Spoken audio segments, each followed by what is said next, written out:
will Superman Legacy, when it flies into theaters in July of 2025, give us Superman with Trunks or without Trunks?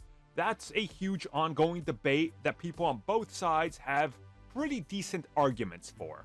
So James Gunn weighs in on this, which makes me fear we're not getting Trunks.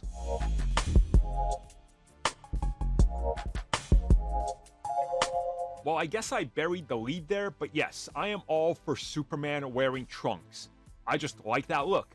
I think it works for Superman, and I think even in the modern day age, it still works. Now, I know some people are dead set and fixated on it can't work. It looks ridiculous. The suit needs this depth and needs these padded muscles and needs these lines. And while certain suits definitely do, I'm not going to disagree with you there, I do say that you can make the classic suit work, because they literally made the Fleischner suit work on film.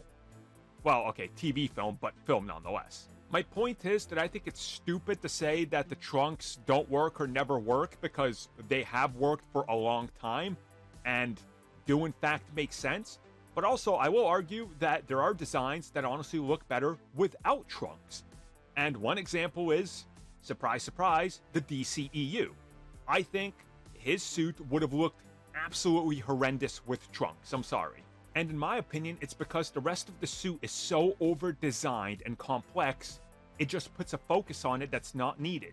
You need a belt, you need that separation, it needs to look like it belongs. Hence why it works on the classic Fleischner suit we see, because it's not so over-designed.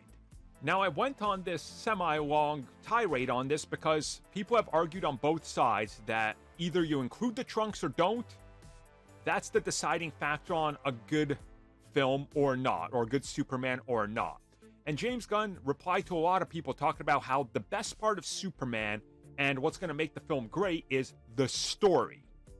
And he replied to people saying, please, no Trunks, and people saying, please do it.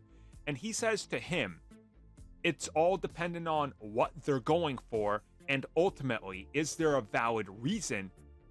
And can they include the yellow S on the cape or not? That it's all in terms of what does the final design look like for the story that they're telling.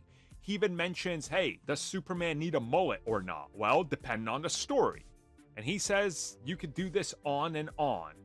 But ultimately, the final decision will be made when we get our first look that they're still working on it.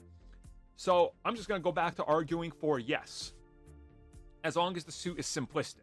If the suit is over-designed and over-padded and complex like Man of Steel, then probably not. But if it goes back to simplicity, I think you need them. The separation is important there. Which brings me to this edit of Superman and Lois, which shows you simplicity can make the Trunks work, but just as long as you didn't over-design it.